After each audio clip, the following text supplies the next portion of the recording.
Court پہ بھی حملہ آور ہوئے ہیں. یہ الیکشن کمیشن کو یرغمال بنا کے بیٹھے ہوئے ہیں. الیکشن کمیشن اپنی آئینی ذمہ داری پوری کرتے ہوئے میں توقع کرتا الیکشن کمیشن خود بھی ایک سٹیٹمنٹ دیتا, لیکن الیکشن کمیشن سے کوئی ایسی سٹیٹمنٹ نہیں آئی. جتنے لوگوں نے, سیاسی رہنماؤں نے ہائی کورٹ کے ڈیسیجن کو کرٹیسائز کیا ہے, سب سے پہلے آپ کو بتائیں, پاکستان کے 175 پولیٹیکل پارٹیز میں سے کبھی کسی نے الیکشن اسی طریقے سے ٹرانسپیرنٹ مینر میں نہیں کیے جس طریقے سے پی ٹی آئی نے کروائے. آج آپ کے سامنے پاکستان پی ٹی آئی کا عام ورکر الحمدللہ ایک چیئرمین کی حیثیت سے یہاں بیٹھا ہے. ہمارا اصل چیئرمین, ہمارا اصل لیڈر کل بھی جو تھا, آج بھی ہے اور کل بھی رہے گا, وہ عمران خان صاحب ہے. وہ چاہے جیل میں ہیں چاہے باہر ہے, وہی رہنمائی کرتے ہیں اور وہی لیڈ کرتے ہیں. میں اس کے نمائندے کی حیثیت سے بیٹھا ہوں اور آپ کو یہ ہم باور کراتے ہیں کہ آپ کے کیمروں کے سامنے ہمارا انٹائر پروسیس ہوا ہے الیکشن کا. ہم نے جتنے الیکشن کرائے اس پارٹی نے ہمیشہ فری, فیئر اینڈ ٹرانسپیرنٹ کرائے. الیکشن کمیشن کے پاس آئینی قانونی نکتہ تھا کہ الیکشن کمیشن کے پاس کوئی اختیار سماعت نہیں ہے ان معاملات کو دیکھنے کا. الیکشن کمیشن نے کہا کہ آپ کا چیف الیکشن کمشنر کی ریزگنیشن نہیں ہے. وہ chief election commissioner already resign کر چکا تھا اور سیکرٹری جنرل آلریڈی ریزائن کر چکا تھا. ہائی کورٹ کے جج صاحب نے 4 گھنٹے اس کیس کو سنا تھا. اس 4 گھنٹے کے سنے میں جتنے بھی آپ کے کیمرے والے موجود ہیں, پشاور والوں سے پوچھے, ان کے پارٹیوں نے صرف اس جج صاحب کو تپڑ نہیں مارے, اتنے سخت الفاظ اس وقت کورٹ میں بھی استعمال کیے تھے. ان سارے سیاسی رہنماؤں کو, یہ جو ریمننٹ پی ڈی ایم کے ہیں, ان کو اچھی طرح نظر آیا ہے کہ 8 تاریخ کو ان کے پلے کچھ بھی نہیں بچنا. یہ اپنے اپنی سیٹ آپ ہاریں گے انشاءاللہ تعالی اگر election free, fair and transparent ہوئے. ان کو ان کا پتہ ہے, اس لیے ان کی صرف یہ کوشش ہے کہ پی ٹی آئی کے پاس بلہ ہی نہ رہے. اور ہمیں امید ہے انشاءاللہ تعالی یہ صرف پی ٹی آئی کا نشان نہیں ہے, یہ پاکستان کے 25 کروڑ عوام میں سے 70% عوام کی امنگوں کی نشانی ہے. یہ عوام کی بنیادی حق ہے کہ اس کے مطابق الیکشن کرے. سپریم کورٹ یہ قانون مولانا مودودی کی کیس میں 1964 میں سیٹل کر چکی ہے. بے نظیر کے کیس میں سمبل والے میں 89 میں سیٹل کر چکی ہے کہ کسی پارٹی سے سمبل لینا اس بات کا مترادف ہے کہ آپ نے اس پارٹی کو ڈیزالو کیا ہے, اور یہ اختیار صرف سپریم کورٹ کے پاس آرٹیکل 17 میں موجود ہے, کسی اور کے پاس یہ اختیار نہیں ہے. کل آپ نے دیکھا ہے پے در پے پریس کانفرنسز ہوئی ہے, باپ بیٹی بانجا بھتیجا سارے لگے ہوئے ہیں. ان کا سب مقصد یہی ہے کہ پی ٹی آئی کے پاس کوئی نشانی نہ رہے. ہم پہلے دن سے کہتے چلے آ رہے ہیں کہ یہ وہ ہے جو ہارس ٹریڈنگ کو بڑا پسند کرتے ہیں اور وہ ہارس ٹریڈنگ میں پیدا بڑے ہوئے ہیں. یہی تو ہے جو سپریم کورٹ نے جب حکومتیں ڈیزالو ہوتی تھی, اسمبلیوں کے کیس سپریم کورٹ کے پاس جاتے تھے, سپریم کورٹ بارہا کہہ چکی تھی کہ کوئی ایسا نظام وضع کرے جس میں ہارس ٹریڈنگ روکے. اگر آپ پی ٹی آئی میں اس وقت نشان لیتے ہیں 227 ریزرو سیٹیں کس کے پاس جائے گی؟ 70 سیٹیں نیشنل اسمبلی, باقی پروونشل گورنمنٹوں کے پاس ہے. اگر 227 سیٹیں آپ ریزرو ایک پارٹی سے لے لیتے ہیں تو ان کا کیا رد عمل ہوگا صدر کے الیکشن میں, سینٹ کے الیکشن میں, چیف منسٹر پرائم منسٹر کے الیکشنز میں, اسپیکر ڈپٹی اسپیکر کے الیکشن میں ان کا کیا رول ہوگا؟ اس وقت سب سے زیادہ نامنسٹ کینڈیڈیٹ جو فیلڈ کی ہے وہ پی ٹی آئی نے کی ہے. اگر آپ نشان واپس لے لیتے ہیں تو کیا یہ لوگ سارے انڈیپینڈنٹ الیکشن لڑیں گے؟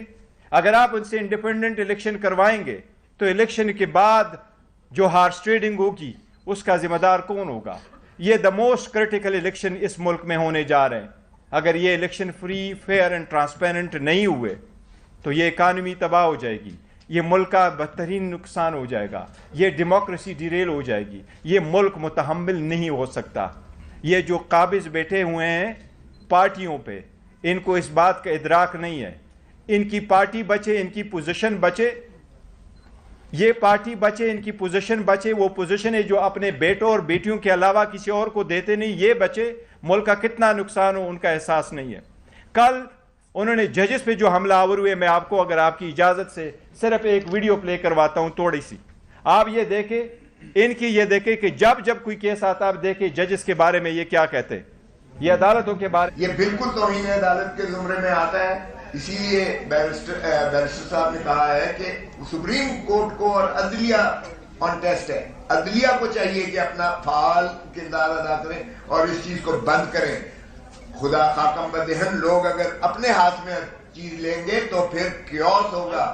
یہ سول سٹرکچر جو ہے سوسائٹی کا یہ ڈسٹرب ہوگا. اسی لیے یہ جو انہوں نے فرمودات کیے ہیں، دھکے مارے ہیں، سپریم کورٹ کی بے عزت کیا ہے، سپریم کورٹ کے حکم کو بے عزت کیا ہے جب انہوں نے بیل لیا، اور اس طرح سے ڈپٹی کمشنر صاحب آرڈر کر رہے ہیں. بالکل صریحاً توہین عدالت آتی ہے اور سپریم کورٹ کو اس میں نوٹس لینا چاہیے. یہ بتائیں کہ دوسرا جاوید صاحب نے کالم لکھا ہے کہ پی ٹی آئی کی جانب سے جو حکومت کو کاغذات نامزد کی جمع کرانے کے مجھے بڑی تعداد سامنے آئی ہے، ٹکٹ جاری کیے گئے، وہ چکوال میں بیٹھا ہوا شخص ایک پلان بنا رہا ہے، تو ابھی بھی پی ٹی آئی کو مین ڈائریکشن دے رہے ہیں چکوال سے بیٹھے ہوئے شخص؟ نہیں، دیکھو ہمیں کوئی ڈائریکشن نہیں دے رہا. پی ٹی آئی واحد پارٹی جس میں کمپلیٹلی ڈیموکریسی ہے، اور اسی لیے تو ہم ٹکٹوں کے سلسلے میں خان صاحب سے کنسلٹیشن کے سلسلے میں پٹیشن بھی گزاری ہے. ہماری کمیٹیاں بنی ہے، پارلیمنٹری بورڈ بڑا ہے، ہمارے نیچے ورکروں سپورٹروں سے لے کر کے پریزیڈنٹ سے، ریجنل پریزیڈنٹ سے، پھر ہماری کمیٹی نے، کور کمیٹی نے، انہوں نے بہت اچھا رول پلے کیا. ہمارے وہ ساری لیڈر صاحبان جو پارٹی کے لیڈرز ہیں گزشتہ مئی سے لے کے آن ورڈز، وہ ابھی تک اپنے عزیز و اقارب کے فوتگیوں میں شریک نہیں ہو سکے، جمعہ نہیں پڑھ سکے. بہت سخت حالات میں انہوں نے بہت بڑی وہ کام کیا ہے اس کے سلسلے میں. تو بڑا تھارلی ہم نے دیکھا. انشاءاللہ 2-3 دن میں وہ ہم اناؤنس کریں گے، کلیئر ہوگا، کوئی ڈائریکشن نہیں دے. سر یہ بتائیے کہ آج اسلام آباد ہائی کورٹ سے بڑا فیصلہ آیا 3 MPO کے تحت. ان کا یہ کہنا تھا کہ ڈی سی کو اختیار ہی نہیں ہے گرفتاریوں کا. تو ڈاکٹر شیری مزاری، شہریار افریدی، علی محمد خان، متعدد پی ٹی آئی رہنما گرفتار ہوئے.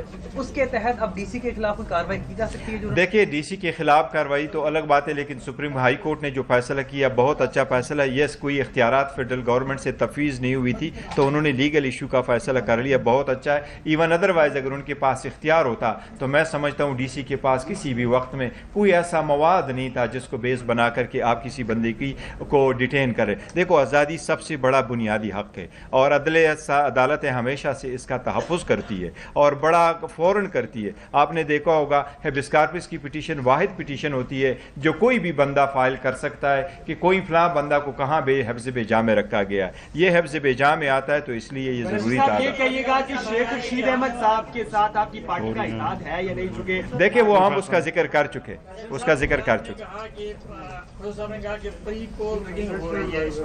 بالکل ہو رہی ہے.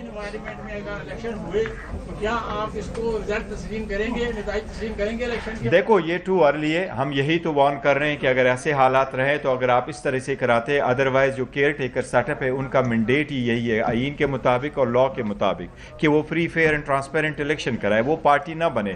جس طریقے سے یہ دورے کر رہے تو یہ تو گزشتہ حکومت کی ایک ایکسٹینشن ہے. لیکن ڈسپائٹ آل آڈز ہم یہ نہیں کہہ رہے کہ الیکشن نہ ہو. ہم تو تھرو آؤٹ سپریم کورٹ جاتے رہے، 3 پٹیشن ہے سپریم کورٹ، 7 پٹیشن ہے ہائی کورٹ کہ الیکشن وقت پر ہو، الیکشن بر وقت ہو، فری فیئر ہو، ساری پولیٹیکل پارٹیز اس میں پارٹیسپیٹ کرے، اور اسی پروسیس میں ہم رکھیں گے. تو ہم اس لیے عدلیہ سے کہہ رہے ہیں کہ آپ نے جب یہ آرڈر کیا ہے کہ وہ ایگزیکٹو RO چلتے رہیں، پھر سپریم کورٹ یہ بھی ساتھ ساتھ آرڈر کرے کہ وہ لوگ جو اس کو مینٹین کر رہے ہیں اور ڈیل کر رہے ہیں وہ free and fair transparent election کرائیں. یہ بتائیے گا کہ آج آپ بلاول صاحب پہ تنقید کریں، آپ 30-32 سال کے ہو گئے، 23-24 سال کے تھے تو ان کو آپ چیئرمین مانتے تھے دونوں، اس وقت دونوں نے تنقید کیوں نہیں کی؟ دوسری بات یہ پی ٹی آئی کے ساتھ جو ہو رہا ہے ظلم ہو رہا ہے، یہی کچھ 2018 میں جنرل فیض اور جنرل باجوہ کر رہے تھے اس وقت. دیکھیں پہلی بات تو یہ کہ 2018-2024 کی الیکشن کو کمپیئر نہ کروا لے. 2018 میں مجھے بتا دیں کون سا پولیٹیکل لیڈر تھا، کون سے پولیٹیکل پارٹی سے ان کی کوئی پٹیشن آئی تھی، کون سا بندہ تھا جس سے کاغذات چینے گئے ہوں، کون سا بندہ تھا جس کے پروپوزر سکنڈر کو روکا گیا ہو، کون سا لیڈر ہے جس چھپا ہوا ہو، کون سا لیڈر ہے جس کو جیل میں رکھا گیا ہو، کہاں ہوا ہے؟ یہ اپنا کیس پٹ اپ نہیں کر سکے. اس کے پاس اس وقت بھی میجارٹی نہیں تھی، ان کے پاس اس وقت بھی ووٹر نہیں تھے، ابھی بھی ان کے پاس ووٹر نہیں ہے. یہ دیکھ لینا جو اپنے آپ کو لیڈر سمجھتے ہیں، free and fair and transparent election کراؤ اور انشاءاللہ 8 تاریخ کو پبلک بولے گی. یہ عوام فیصلہ کریں گے. میں ابھی بھی سوچتا ہوں اس میں بھی زیادہ تر پی ٹی آئی دہی ووٹر ہے، انشاءاللہ تعالیٰ ان کو شکست ہوگی.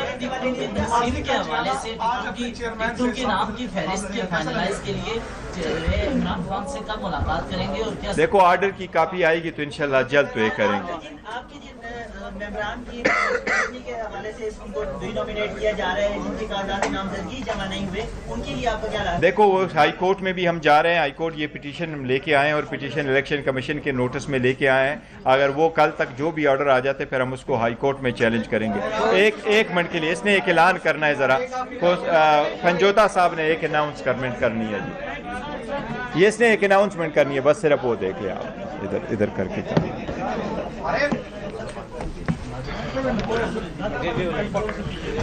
بہت شکریہ چیئرمین صاحب. ایک امپورٹنٹ اناؤنسمنٹ ہے جی کہ 2 تاریخ کو سپریم کورٹ کے اندر جو کیس فکس ہے، جو فکس میچ اور لنڈن پلان اور لنڈن اگریمنٹ کا کنٹینیوشن ہے، جس میں نواز شریف کو کوالیفائی کرنے کے لیے، جیسے کہ کھوسا صاحب نے فرمایا کہ آئین میں ترمیم کیے بغیر یہ اس کو سیاست میں لانا چاہتے ہیں اور اس کی ڈسکوالیفیکیشن کو ختم کرنا چاہتے ہیں. پاکستان تحریک انصاف اس کیس میں ایز اے پارٹی بن کر اس کو کنٹیسٹ کرے گی اور اس نواز شریف کا ہر ممکن طریقے سے اس کا راستہ روکے گی. اس کے علاوہ آپ یہ دیکھیں کہ اس وقت پنجاب میں بالخصوص اور پاکستان بھر میں جس طرح سے RO آفیسز مغلوں کے قلعے بنے ہوئے ہیں، ایسے لگتا ہے جیسے منگولوں نے حملہ کرنا ہو. باہر پولیس کی اتنی بڑی نفری اور تعداد ہے کہ کل ایک ہمارے ممبر کو اپنے جو پرپوزر اور سیکنڈرز ہیں ان کو حلیہ بدل کر، بھیس بدل کر ان کو اندر لے کے جانا پڑا. وہ صفائی والے بن کے تو اندر جا سکیں، ادروائز تو کسی اور کو جانے نہیں دے رہے. تو اس قسم کے حالات کے اندر یہ جو الیکشنز ہو رہے ہیں، الیکشن کمیشن مکمل طور پر فیل ہوتا ہوا نظر آ رہا ہے. آج پورے پنجاب میں RO آفیسز پریکٹیکلی بند ہیں، ROs چھٹی پر ہیں. آپ نے کب سنا ہے کہ سکروٹنی کے دنوں میں RO آفس ہی بند ہو؟ یہ RO آفس جو اس وقت بند ہیں، انہوں نے تحریک انصاف کے جتنے امیدواران تھے متوقع، ان تمام کی سکروٹنی کو آخری 2 دنوں کے لیے پینڈنگ کیا اور آپ دفتر بند کر کے چلے گئے ہیں. آج ہم الیکشن کمیشن آف پاکستان میں ایک درخواست دائر کر رہے ہیں، ان سے گزارش کریں گے کہ یہ جو ایک نیا شوشہ چھوڑا گیا ہے، ہر ایک کی لسٹ نکال دی گئی ہے کہ کوئی کسی کا نادہندہ ہے، کوئی کسی کا نادہندہ ہے، تو اس کے لیے ہمیں مزید 2 دن پیمنٹس کے لیے ٹائم دیا جائے، کیونکہ جن کی سکروٹنی آپ نے 26 تاریخ کو کی تھی اور 27 کو کی تھی، ان کے لیے تو آپ نے ٹائم دیا 4 دن، لیکن جن کی آپ 30 کو کر رہے ہیں ان کو آپ کہاں ٹائم دیں گے؟ اور دوسرا آپ نے جو دفاتر بند کیے ہوئے ہیں، یہ آپ الیکشن شیڈول آپ نے دے دیا ہے اور الیکشن شیڈول دینے کے باوجود آپ اپنے آفیسز ہی بند کر کے بیٹھے ہوئے ہیں. تو کہاں پہ کاغذات داخل کرائیں گے ہم اور کہاں پر جا کر یہ جو ہے اپنا پروسیس مکمل کروائیں گے؟ شکریہ.